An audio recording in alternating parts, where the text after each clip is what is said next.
带去读唐诗。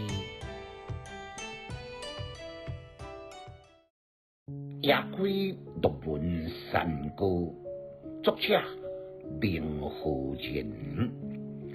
山势昌明调意分，宜良渡头青渡山。临水沙路向江村，逆成秋归鹿门。鹿门月照开颜树，忽到傍光起温树。烟火上京中寂寥，唯有幽人迟来客。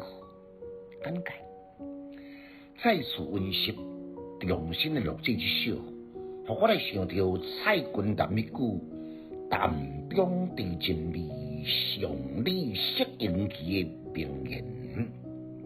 规首诗呢，拢无繁丽文字来装饰，就敢若亲像素描写真的朴实。我再次将人造动态宣化，到了天然山林的幽静，形成强烈的对比。互这首诗呢，愈读愈有迄个韵味。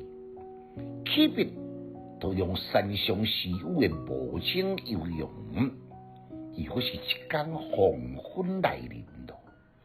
足多人群拢聚集伫个溪梁渡口，争先恐后，想要搭渡船来倒转去。嘛有人悠哉漫步沿河边的沙路倒转去的船家。作者呢，嘛过着小船来返回鹿文山。鹿文山的月色照亮茫茫水烟的树影，一种悠然自得、温热的情绪，令人心往心离。不知不觉，竟然来到汉朝末年先贤庞德公生前稳居的地点。严昭的散文、上音的小径，经常拢是渐渐寂静。只有稳居人，才能感受脱离尘世烟火、消极撇世，一部灵气独来独往的情绪。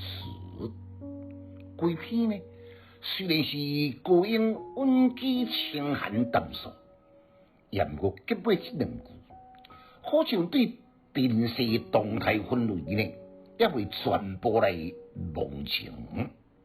人讲诗是浓缩的语言，对这首诗，请你加读几遍啊，必定会当来品味出伊的真挚飘逸，以及迫于无奈的情怀。